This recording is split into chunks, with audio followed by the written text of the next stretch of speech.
संघीय लोकतान्त्रिक राष्ट्रिय मञ्च लिम्बुवान किराँत खम्बान शेर्पा तामसालिङ नेवा तमुवान मगरात खसान थारूहट मधेस र शिल्पी दलित वा 10+1 प्रान्त त्यसभित्र सीमान्तकृत आदिवासीको विशेष स्वायत्त क्षेत्र सहितको पूर्ण संघात्मक शासन व्यवस्था स्थापना गर्न 2062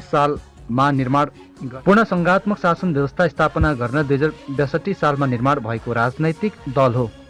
यो मञ्चले लिम्बुवानलाई आफ्नो आधार क्षेत्रको रूपमा विकसित गर्दै समग्र नेपालमा ऐतिहासिक पृष्ठभूमि एवं पहिचानको आधारमा सङ्घीय आन्दोलन चर्काउन ठूलो योगदान गरेको छ।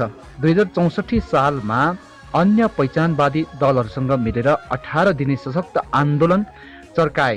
सोही आन्दोलनको बलमा 64 साल फाल्गुन 18 गते सरकारसँग लिम्बुवान खम्बान थारूहट तामसालिङ लगायतका प्रान्तहरू स्थापना हुने भन्ने 5 बुँदे सहमति पत्रमा हस्ताक्षर गरी पहिलो संविधान सभाको चुनावमा सहभागी भई 2 जना पनि पठाएको थियो।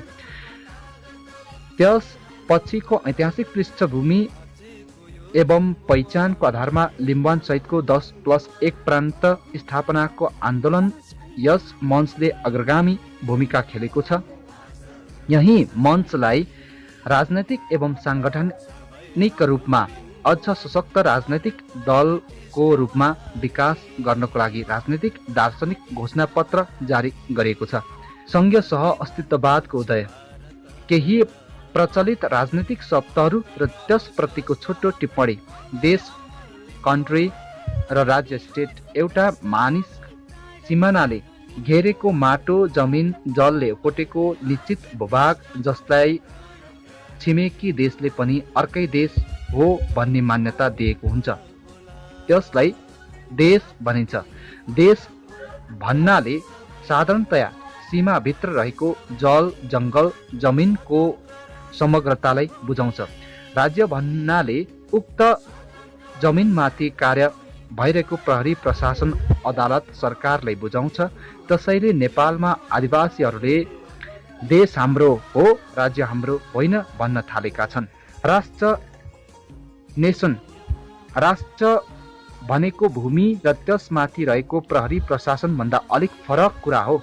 यो राष्ट्र भनेको जनताको मन भावनासँग सम्बन्धित हुन्छ। जब एउटा समुदायको धेरै मान्छेले देश, सरकार, आफ्नो छिमेकीहरू प्रति एउटै खालको सोचाइ मनमा बनाउँछ भने उनीहरूले राष्ट्र भनिन्छ। बुझिने भाषामा भन्नुपर्दा एउटै खाले सपना, एउटै खाले आकांक्षा, एउटै खाले सोचाइ बोकेका मान्छेहरूको समूह नै राष्ट्र हो। जे होस्, राष्ट्र मन, भावना, सोचाइसँग सम्बन्धित छ। नेपालको सत्ता पक्षमा रहनेहरूको जिकिर छ, नेपालमा एउटै मात्र राष्ट्र छौँ, हामी सबैको मन मिल्छ, हामी सबैको सपना मिल्छ। तर हामी सङ्घीयवादीहरूको जिकिर छ, सत्ता पक्षले भनेको जस्तो हाम्रो मर्लक्क मिलेको छैन। लिम्बुवान सित्याउने, 10+1 प्रान्त सित्याउने उनीहरूको मन र लिम्बुवान सहितको 10+1 प्रान्त चाहने मानिसहरूको मन पटक्कै मिलेको छैन। विभिन्न पार्टीमा रहेका तर लिम्बुवान लगायत 10+1 प्रान्त ध्वस्त गर्न मन मिलेकाहरू एक झुण्ड छन्। सायद त्यसैले सत्ताधारीहरूले राष्ट्र भनेका होलान्, तर हामी आफ्नो इतिहास ध्वस्त गर्ने राष्ट्र सोचमा सहभागी छैनौँ, हुँदैनौँ। त्यसैले सत्ताधारीहरूको राष्ट्र सोचमा हामी छैनौँ। हामी नेपालभित्र लिम्बुवान लगायत 10+1 प्रान्त चाहने बहुराष्ट्र हौँ। लिम्बुवान आफैमा एउटा पूर्ण सोच राष्ट्र हो। यस अहिलेको नेपालमा एक राष्ट्र र बहुराष्ट्रको बहस चलिरहेको छ। एकात्मक, युनाइटरी, देशभरि एउटै मात्र सरकार भएको र सम्पूर्ण अधिकार प्रधानमन्त्री, केन्द्रीय सांसद र सर्वोच्च अदालतमा केन्द्रीय भएको शासनलाई एकात्मक भनिन्छ। जस्तो अहिलेको नेपाल यो एकात्मक शासन भनेको आफै पानी उम्रने 10+1 वटा प्राकृतिक कुवाहरूलाई भत्काएर केन्द्रमा पानीको ट्याङ्की राखेर घर घरमा धारा दिएको जस्तै हो। यो एकात्मक शासन केन्द्रमा जुन जातिको पकड हुन्छ र उनीहरू नै सिङ्गो देशमा हालिमुहाली चलाउँछन्। केन्द्रमा रहेको प्रधानमन्त्री असक्षम भ्रष्ट भयो र उनलाई हटाउनु पर्यो भने पुरा देश प्यारालाइसिस हुन्छ, किनभने देशमा एउटै मात्र सरकार हुन्छ, त्यसको प्रमुख नै अक्षरस्थ भयो, सिङ्गो देश असफल हुन्छ। माथि भनिए झै केन्द्रमा जसको पकड हुन्छ उसैको मात्र हालिमुहाली शासन हो एकात्मक शासन। संघीय फेडरल सङ्घबारे सङ्घ ल्याटिन भाषाको फोएडस भन्ने शब्दबाट बनेको हो, जसको अर्थ सन्धि सम्झौता हुन्छ र आफ्नो अस्तित्व भएका प्रान्तहरू एउटा सम्झौता गरेर आफ्नो अस्तित्व पनि कायम राख्दै एकै ठाउँमा बस्ने शासन प्रणाली नै संघीय हो। विद्वान डायरी भन्छ, सङ्घात्मक शासन एउटा यस्तो राजनैतिक उपाय हो जसले विभिन्न स्वायत्त प्रान्तहरू र संघीय केन्द्र सरकारबीच अधिकारहरू बाँडफाँड गरेर एउटा मिलिजुलीको वातावरण तयार गर्छ। हामीले बुझ्ने भाषामा भन्ने हो भने संघीय शासन भनेको सबै समुदाय, सबै इतिहास, सबै सभ्यता, सबै जाति भाषी एउटै देशमा आफ्नो अस्तित्व पहिचान कायम राख्दै हाँसी खुसी बस्ने शासन व्यवस्था हो। बन्जापीहरू सिङ्गो भारतमा अल्पमतमा पर्दछन्, तर बन्जाप प्रान्त भए पनि त्यहाँ त उनीहरूको सरकार बन्न सक्यो। कम्तीमा अलिकति भए पनि चित्त बुझाउने ठाउँ त भो। जस्तो थारूहट सिङ्गो नेपालमा अल्पमत पर्न सक्छ, तर थारूहट प्रान्त भयो भने त्यहाँ उनीहरूको उपस्थिति राम्रो हुन्छ, चित्त बुझाउने ठाउँ त भयो। 10+1 प्रान्त नै आफ्नो ठाउँमा सक्रिय हुन्छ, किनकि उनीहरूको आफ्नो अर्थतन्त्र आफै सरकार हुन्छ र केन्द्रको अर्थतन्त्र धराप भयो भने पनि 10+1 प्रान्तकै एउटै पल्ट त धराप हुँदैन। केन्द्र वा कुनै प्रान्तको नेता भ्रष्ट भयो भने सबै त एकैपल्ट प्यारालाइसिस हुँदैन। एकातिर ऐतिहासिक पृष्ठभूमि भए सबै समुदायहरू सन्तुष्ट हुन्छन् भने अर्कोतिर राजनीतिक स्थिरता आउँछ र देश विकासले तीव्रता पाउँछ। साम्यवाद फेडरलिजम जन्म वा भाग्यको आधारमा राजाको जेठा छोरा वा ठालुको जेठा छोराले शासन गर्ने पद्धतिलाई सामन्तवाद भनिन्छ। यो अवस्थामा राजाले मान्ने धर्म, संस्कृति, भाषा, भेषको बोल हुन्छ। कृषि उत्पादन प्रणाली पुरानो ढाँचाको हुन्छ, एक प्रकारको अन्धविश्वासमा शासन चलाइरहेको हुन्छ। यो सामन्तवादलाई हाम्रो देशले अस्वीकार गरिरहेको छ। राजतन्त्रको अन्त्य र गणतन्त्रको स्थापना भइसकेको छ। पुँजीवाद क्यापिटलिजम सामन्तवाद पछि आएको सामाजिक आर्थिक अवस्था नै पुँजीवाद हो। आधुनिक उद्योग धन्दा कल कारखाना हुन्छ, आधुनिक तरिकाले कृषि उत्पादन गरिन्छ, उद्योग मालिकहरूको अकुत पुँजी कमाउँछन्, उक्त पुँजी लगानी गरेर फेरि उद्योग खोल्छन्, अकुत नाफा कमाउँछन्, श्रमिक मजदुर वर्गको पसिना शोषण भइरहेको हुन्छ। यो अवस्थामा पुँजीवादीहरूकै सर्वोसर्वा हुन्छ, सैद्धान्तिक रूपमा पुँजीको सर्वोसर्वा हुन्छ। खुल्ला बजार फ्री मार्केट हुनु नै आधुनिक पुँजीवादीको अवस्था हो। तर यहाँ ध्यान दिनुपर्ने कुरा छ, आज पुँजीवादी गुरु भनिने अमेरिका पनि विश्वका सबै देशहरूमा सामानहरू आफ्नो देशमा खुल्ला बजार दिँदैन। कहिले चीन, कहिले रुस वा कहिले कसैको सामान रोक्का गरिरहेको हुन्छ। त खासमा पुँजीवादले चाहिने खुल्ला बजार नै भन्छ। यहाँ अमेरिका आफै पुँजीवादको उल्लङ्घन गर्न थाल्यो। लोकतन्त्र पुँजीवादताको मुख्य भूमि भनिने अमेरिकाले मेक्सिकोनहरूको प्रवेश रोक्न सीमामा वाल बनाउने कुरा गर्छ र अमेरिकन सामानहरूको अस्तित्व रक्षा गर्न चीनको सामान प्रतिबन्ध घोषणा गर्छ। अमेरिकाले किन यसो गर्छ भन्ने अमेरिका को अस्तित्व बचाउन उसले सिमानामा वाल लगाउनु पर्छ। बेला बेलामा विदेशी सामानहरूले प्रतिबन्ध लगाउनु पर्छ।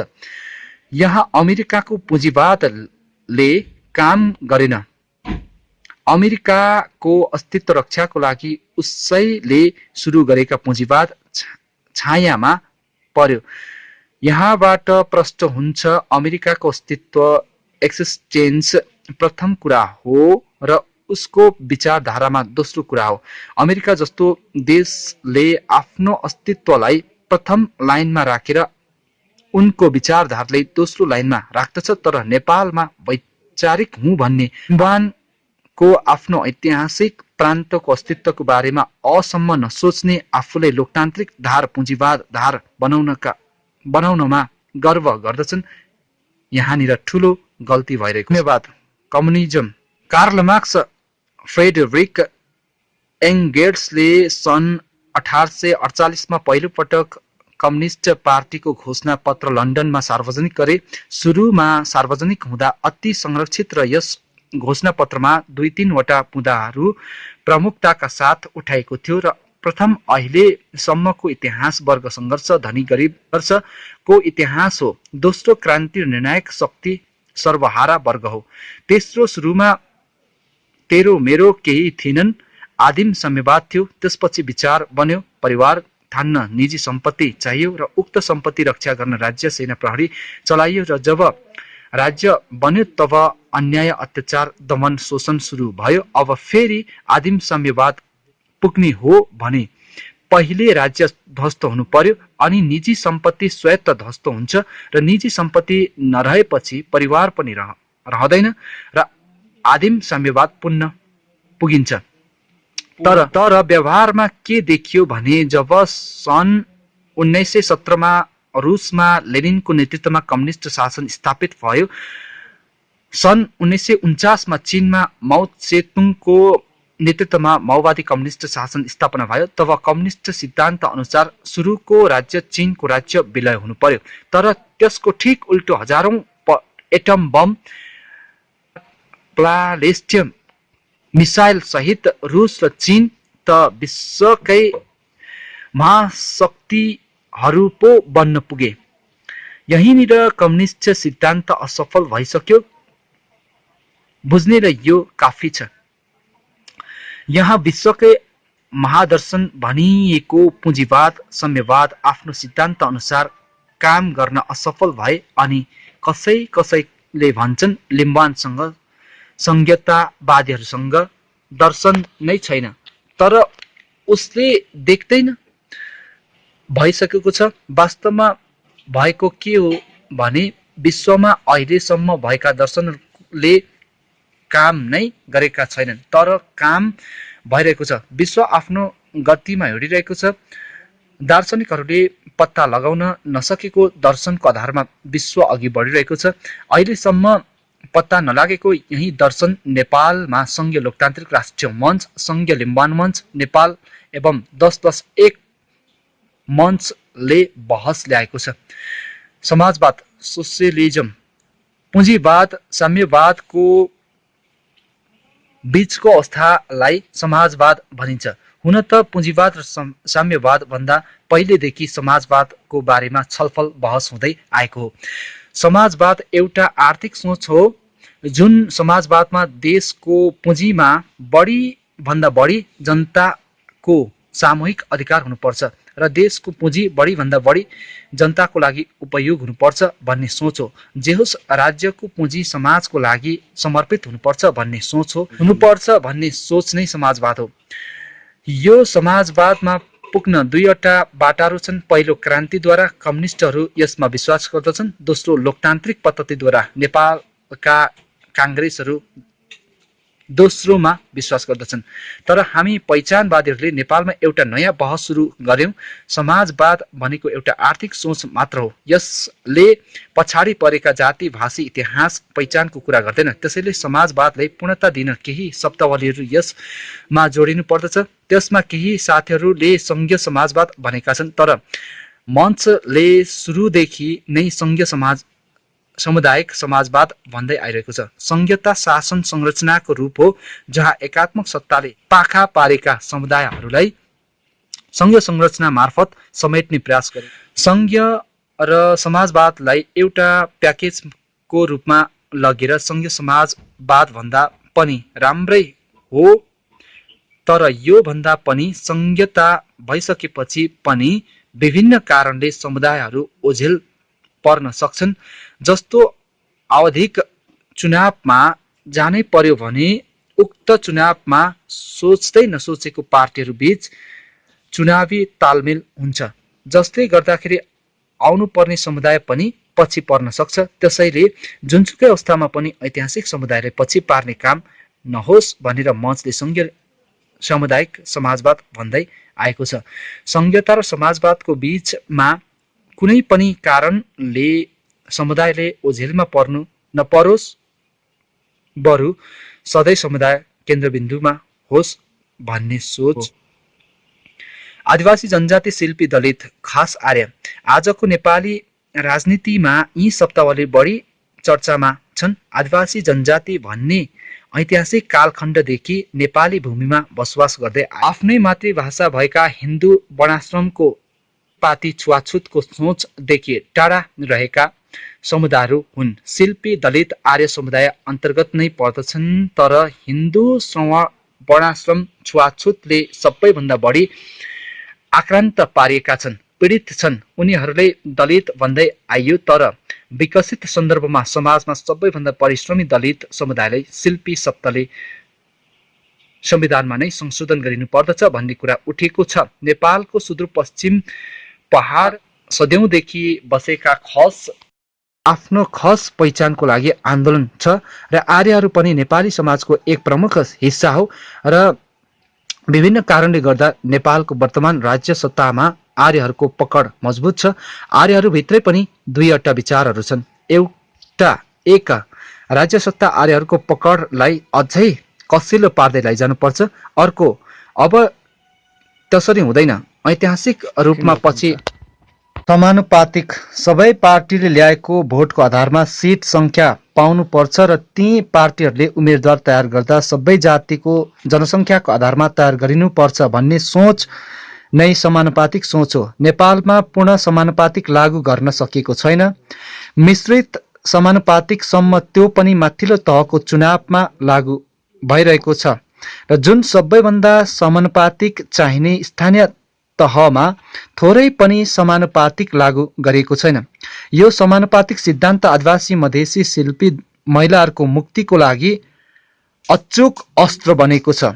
पुँजीवाद, समाजवाद, साम्यवादको सिद्धान्त मात्रै घोषदै बसेको भए 7000 वर्षमा पनि यति धेरै महिला आदिवासी शिल्पी सांसद हुने थिएनन्। यो समानुपातिक विचार अहिलेको चलेको भनिएको तथाकथित विश्वस्तरीय वादहरूले ल्याएको होइन।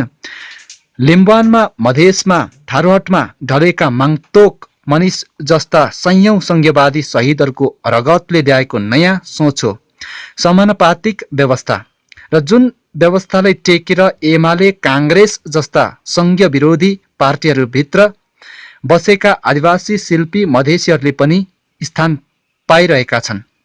सामन्तवादले राजा मात्र देख्छ, अरू देख्दैन। पुँजीवादले पैसा मात्र देख्छ, अरू देख्दैन। समाजवाद र साम्यवाद वर्ग मात्र देख्छ, अरू देख्दैन।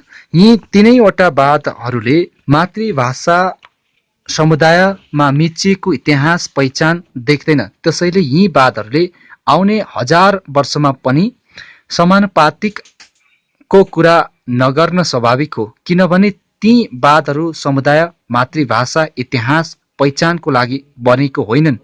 संघीय सह अस्तित्ववादले सबै समुदायहरूको अस्तित्व स्वीकार्दै सबै समुदाय एक आपसमा मिलेर बस्ने संरचना विधि हुनुपर्छ भन्छ। त्यसैले संघीय सह अस्तित्ववादको कार्यान्वयन र समानुपातिक प्रतिनिधित्वको पनि हो। समानुपातिक प्रतिनिधित्वको मूल दर्शन संघीय सह अस्तित्ववाद हो। गणतन्त्र र धर्मनिरपेक्षता, जनसंस्थाको अन्त्य र जनताले चुनिएका प्रतिनिधि राष्ट्र प्रमुख वा राष्ट्रपति बन्ने पद्धति नै गणतन्त्र हो।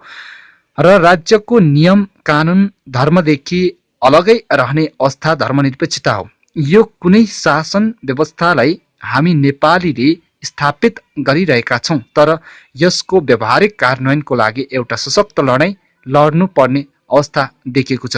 सङ्घीय सह अस्तित्ववाद, सङ्घीय सामुदायिक समाजवाद र सङ्घीय इकोनोमी। सङ्घीय सह अस्तित्ववाद सर्वप्रथम सबै समुदायलाई समान तरिकाले नसमेटी कुनै पनि राष्ट्रले विकास गर्न सक्दैन। यदि एउटा समुदायको बल चाहिने केही भौतिक विकास गरे पनि त्यो विकास कुनै दिन आपसी द्वन्द्वले खरानी बन्छ। सबैलाई सम्मान गर्नु, सबैको अस्तित्व स्वीकार गर्नु, सबैको अस्तित्व बाँच्ने शासन संरचना निर्माण गरेर अघि बढ्नु, स्वीकार गर्नु, सबैको अस्तित्व बाँच्ने शासन सर्वप्रथम सबै समुदायलाई समान तरिकाले नसमेटी कुनै पनि राष्ट्रले विकास गर्दैन। यदि एउटा समुदायले बल मिचाइले केही भौतिक विकास गरे पनि यो विकास कुनै दिन आपसी द्वन्द्वले खरानी बन्छ। सबैलाई सम्मान गर्नु, सबैको अस्तित्व स्वीकार गर्नु, सबै बाँच्ने शासन संरचना निर्माण गरेर अघि बढ्नु यो देशको सुनौलो पक्ष हो। यसरी सबैको अस्तित्व स्वीकार्दै सबैको अस्तित्वलाई यथाशक्य व्यवस्थापन गर्ने सिद्धान्तवाद दर्शन नै सङ्घीय सह अस्तित्ववाद हो। नेपालमा सङ्घीय मञ्चले यस वादलाई सुरुदेखि बहस, प्रचार, प्रसार र लागू गर्दै आएको छ। अहिले यो दर्शन नेपालीहरू माझ चाखको विषय बनेको छ। सङ्घीय सामुदायिक समाजवाद। जब पहिचानवाद सहितको सङ्घीय निर्माण हुन्छ तब हामी उत्पादनको साधनलाई आधुनिकीकरण गर्दै उद्योग धन्दा कल कारखाना खोज्दै पुँजीवाद हुँदै समाजवादतिर फड्को मारिरहेका हुन्छौँ। आर्थिक क्रान्तिको त्यो महत्त्वपूर्ण दौरानमा पनि समुदाय अनि त्यो समुदायले हजारौँ वर्ष लगाएर निर्माण गरेको मातृभाषा, संस्कृति, उसको गौरवशाली इतिहास एवं पहिचानले ध्वस्त नगरी बरु राज्यले नै त्यसलाई जगेर्ना एवं विकास गर्दै अघि बढौँ भन्ने सोच नै सङ्घीय सामुदायिक समाजवाद हो।